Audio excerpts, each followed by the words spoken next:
Before the flood, 200 angels broke their oath on the summit of Mount Hermon, and then they began to teach us. Tonight, the 7 things they taught, the 7 arts that were never written into the Bible and that we never stopped using. The Watchers came down.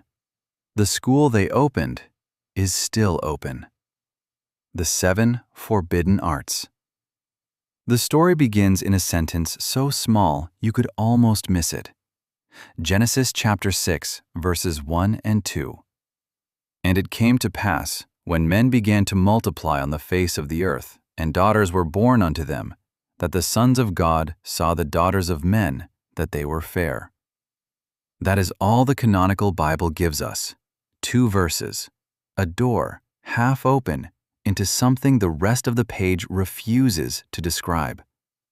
But the Book of Enoch, older than parts of the Old Testament we still read, removed from the Christian canon at councils held in Laodicea and Trent, preserved in full only in the Ethiopian Bible, opens that door wide. In 1 Enoch chapter 6, the Watchers see those same daughters, and they desire them. And their leader, an angel named Semjaza, is afraid that he will be the only one to descend and the only one to be punished. So he asks the others to swear. 200 angels bind themselves by mutual oath on the summit of a single mountain, Mount Hermon, so that no one of them can turn back without all of them falling together. They came down, and then they did something the angels were never permitted to do. They taught. The Watchers did not only break heaven's oath, they opened a school. And in that school, they taught 7 arts that mankind would carry forward into every age that followed. One by one, we will name them. One by one, we will hear what they taught. And one by one, we will see what they cost. And the earth beneath them began to remember. The first name the text gives us is the one most readers already half remember, Azazel. Hold that name a moment, because the Book of Enoch holds it longer than any other. Of all 200 Watchers, he is the one whose punishment is named first, whose punishment is named most, and whose name still echoes through the older Jewish liturgies as the figure to whom sin itself is sent away. What he taught is recorded in 1 Enoch chapter 8, verse 1. He taught men to make swords and knives and shields and breastplates. He taught them how to dig the earth for the metals beneath it, and how to work those metals into shapes that no human hand had shaped before. This is the moment, the apocrypha tells us, that war became a craft. Until then, the text suggests, killing was a quarrel, close, brief, between 2 men who could see each other's eyes. Azazel taught the world how to kill at distance, how to forge the edge that did not need anger to do its work. The first arms race did not begin in a city or a kingdom or a court. It began on a mountainside with a fallen angel and a piece of unworked iron.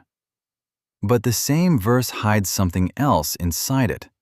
Azazel did not only teach the making of weapons, he taught, in the very same breath, the making of bracelets and ornaments and the art of polishing the metal until it became a mirror. The same hand that beat copper into a blade taught the world to beat copper into beauty. The seam between the weapon and the ornament, the apocrypha records, was opened by one teacher on one day with one piece of metal. Picture the sky over that first forge, the glow of it on the underside of the clouds, the sound of the hammer carrying further than any sound had carried before. And somewhere outside that ring of firelight, the silhouettes of armored men standing still, watching themselves become something they had not been the day before. From that day, the Book of Enoch records, men had learned how to kill at distance, and the first art was given. And the same hands that beat copper into blades beat copper into mirrors. The second art is recorded in the same verse as the first, 1 Enoch 8, verse 1, but it pulls in a different direction. Azazel, the text says, taught the daughters of men the use of antimony, the dark mineral that they ground into a powder for the painting of the eyelids. He taught the dyeing of fabric, the cutting of costly stones, the bracelets and the chains and the ornaments of the face. The Book of Enoch does not call beauty a sin. Read the line carefully. The apocrypha is more precise than that. It calls the corruption of beauty a sin, the teaching, not the wearing. Because beauty in the world the text describes was already there.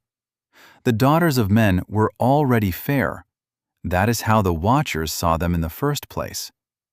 What was new, what had no place in the world before that mountain, was the technology of beauty. The mineral ground for the eye, the stone cut to attract the gaze, the dye that made the cloth into a sign, and the daughters of men became unrecognizable to themselves. Some readers of the Second Temple period understood this passage as a quiet satire on civilization itself, that the Book of Enoch treats craft and ornament and the shaped surface of things as the very seam where humanity stops being natural. One reading is that the second art is the older, deeper sin from which the others descend.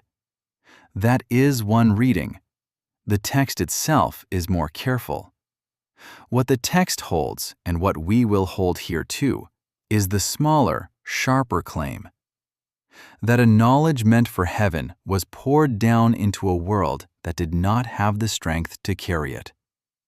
And one of the first places it was poured was onto a face that had never been painted before. And then, the text says, they taught us how to cut. Pause on that verb, because the cutting is not what you expect. It is not flesh, not yet. It is the cutting of roots. In 1 Enoch chapter 7 verse 1 and again in chapter 8 verse 3, the apocrypha records that the watchers taught the women of mankind enchantments and the cutting of roots and the knowledge of plants.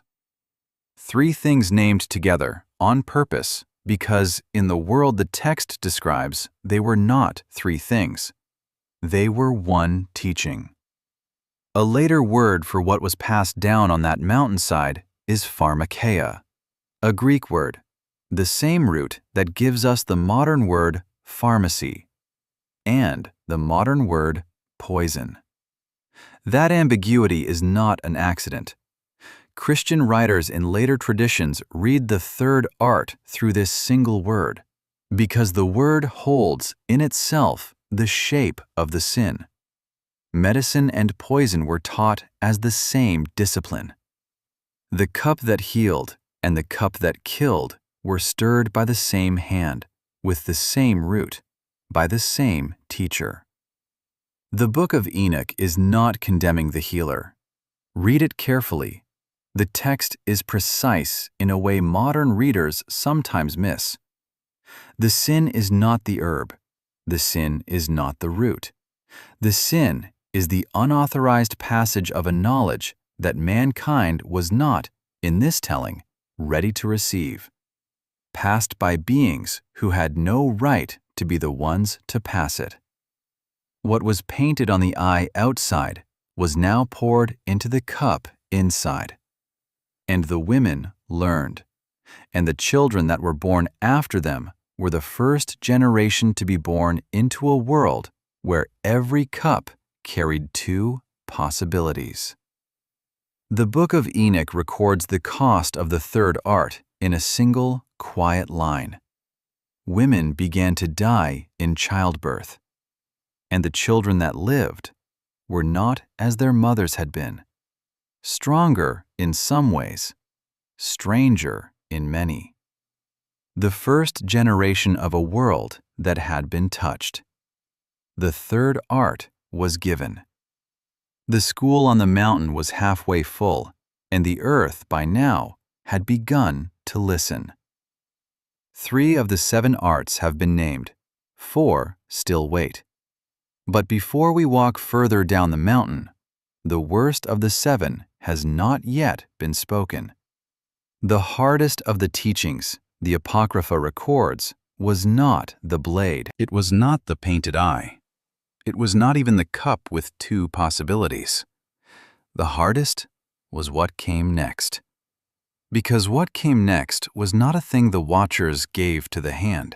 It was a thing they gave to the inside of the head.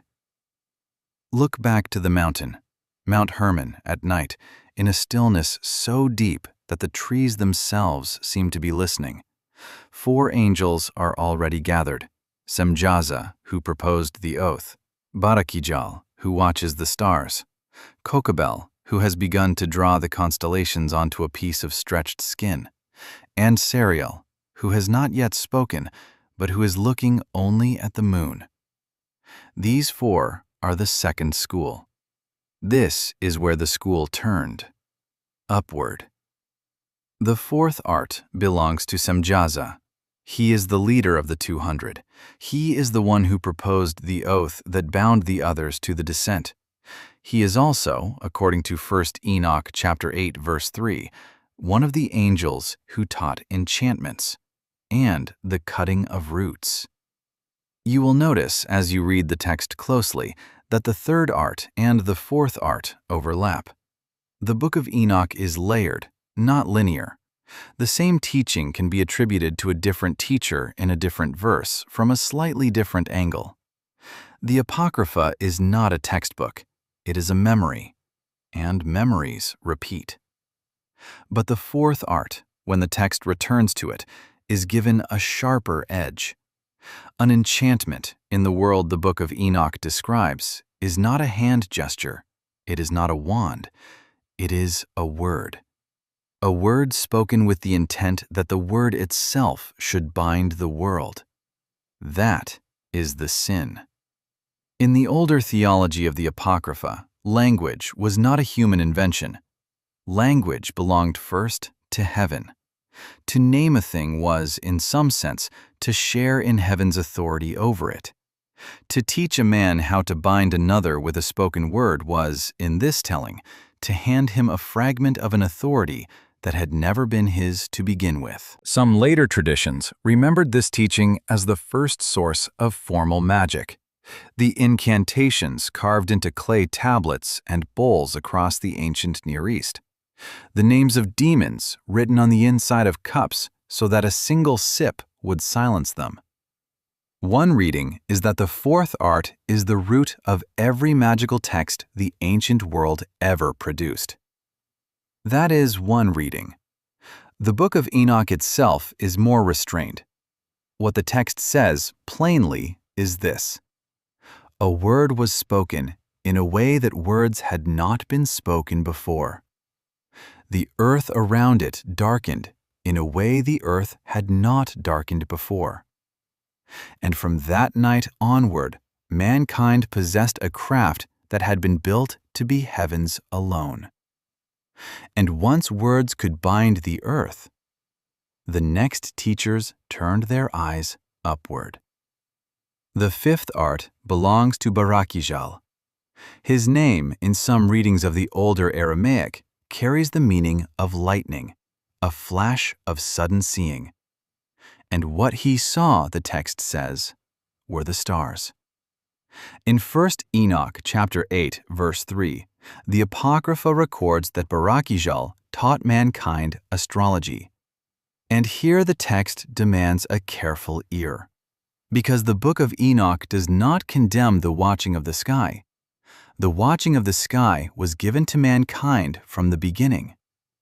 Adam, in the older Jewish memory, looked up at the stars on the first night he was alive, and he was permitted to do so. The sin of the 5th art is not observation. The sin is the claim, the new, dangerous claim. that a human fate could be read in the path of a star. Watching the heavens was permitted. Reading the heavens as oracle was not. And on a mountain in the pre-flood world, an angel taught a man for the first time how to draw an arc on a piece of parchment, point to it, and say, "This is the arc your life is going to follow." You can imagine the candlelight in that room, the low table, the hand of the man who had learned the art, drawing the chart slowly, because the lines were new to him and his hand was still uncertain. And outside, the sky over the mountain, unchanged. The same stars that had been there the night before, the same stars that would be there the night after. The apocrypha remembers, with a quiet sorrow, the moment one became the other. The moment the same culture that birthed astronomy birthed astrology. They were not always two. On the night Baraqijal taught, they became two. And men, for the first time, began to believe that the sky was reading them back. The sixth art is taught by two. Kokabel, whose name carries the sound of the word for star, taught the constellations. Ezeqeel taught the knowledge of the clouds. Two angels, two domains, but the apocrypha groups them in the same verse for a reason. 1 Enoch 8, verse 3. If the fifth art was the reading of the stars as oracle, the sixth art is something quieter and stranger, the systematizing of what was already there. Kokabel did not invent the constellations. They had been hanging over mankind for as long as mankind had had eyes. What he taught was the grammar. He taught men to draw lines between the points of light. He taught them to give those shapes names. He taught them, in other words, to turn a piece of the night sky into a notebook. Ezeqeel's teaching cuts even closer. The clouds, their shape, their movement, the storm that gathered behind them became, after his teaching, a script that could be read. And in that one detail, the Book of Enoch quietly plants a seed. Because the cloud is the messenger of the storm, and the storm, the great storm, was already on its way. The sin is not in the looking. The sin is in the teaching. It is the pulling of what was already in the sky down into a notebook in the hand of a man who was not, in this telling, meant to hold it. The heavens were a face. After the sixth art, the heavens were a page. The constellation chart goes half to ash in the candlelight. The cloud passes overhead, and a man who has just learned to read it looks up, and his face changes. He has seen, for the first time, what the cloud was carrying. The earth was, by now, beginning to cry. The seventh art belongs to Sariel, and the seventh art is the closest, the most intimate, the most quietly devastating of the seven. Sariel taught the signs of the moon. In 1 Enoch chapter 8, verse 3, the Apocrypha records his teaching with a single brief line. But that line carries more weight than any of the others, because the moon does not only mark the calendar. The moon, in the world the text describes, marks the tide. The moon marks the planting and the harvest. The moon marks the cycle of the woman's body, the rhythm by which generations are born and the rhythm by which they end. To teach the signs of the moon is to teach mankind how to bind time itself. Of all seven arts, this is the one the listener still lives inside, every month, every season, every count of days that runs from one new moon to the next. Read the text carefully. The Book of Enoch does not call the moon evil. It does not even call the calendar evil. It marks the sin, again, exactly where it marked the sin in the fifth art, between observation, which was permitted, and instrumentation, which was not. Watching the moon was given to mankind. Measuring the moon, naming its phases, binding its rhythm to a written reckoning, was taught. A woman stands on a dark shore. The moon over the sea is full and very still. Behind her, on the slope of a hill, a calendar is being etched into stone for the first time. She does not turn to look at it, but she feels the moment it is finished. And from Mount Hermon, the 7 schools were full. The 7 names had been spoken. The 7 teachings had been given. The 7 arts were in the hands of mankind. And the earth by now was screaming. The cry rose, not in a voice you would recognize, not in words. The cry of the earth, in the world the apocrypha describes, is the sound of a thing that has been taught what it was never meant to know. The dust on the floor of the forge, the empty cup beside the dying woman, the chart half finished on the table, the calendar etched into the stone. All of these things together made one sound. And in 1 Enoch chapter 9, the text says, 4 archangels heard it: Michael, Gabriel, Raphael, Uriel. They looked down from the holy place. They saw the 7 schools. They saw the 200 who had broken the oath. They saw what had been taught and what had been taken. And they carried the cry of mankind to the throne. The judgment in 1 Enoch chapter 10 falls first on Azazel. The angel who taught the blade is bound, hand and foot, by an angel who never broke his oath. He is cast into the darkness of a place the apocrypha calls Dudael, a desert without water, a hollow without exit. A covering of jagged rocks is laid over him, and he is left there, the text says, until the great day of judgment. The other watchers will follow. Their teachings will not. The teachings stay, and the school on Mount Hermon was empty. 200 angels who had bound themselves by mutual oath were now bound by a different oath in a deeper place. But the 7 things they had taught us were already in our hands. 7 names, 7 teachings.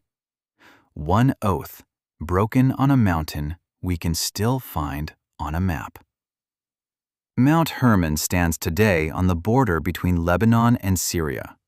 The Book of Enoch is still read in full only in the Ethiopian Bible.